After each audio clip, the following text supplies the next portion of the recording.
প্রথম আগুন আসলে আপনার এতে অল্প, এখন কত বড় হয়েছে দেখছেন? হ্যাঁ, এখন কিন্তু অনেক আগুন জ্বলে। হ্যাঁ, দেখছেন এখন এত বড় আগুন কেমনে পারলে? কাঠ আছে না ভিতরে ভিতরে, হ্যাঁ, এই জ্বলতেছে, টায়ার জ্বলতেছে, টায়ার আছে, এই জ্বলতেছে। অনেক আগুন বাড়ছে।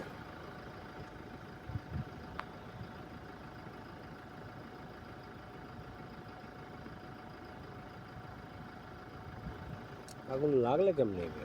এই তো বিভিন্ন দেখছেন কত বড় হয়েছে আগুন, আপনি সব জায়গায় আগুন জ্বলে। হুম, রাত্রে কাজটা কাজটা আছে না, সব করতেছে। আল্লাহ তো আল্লাহ।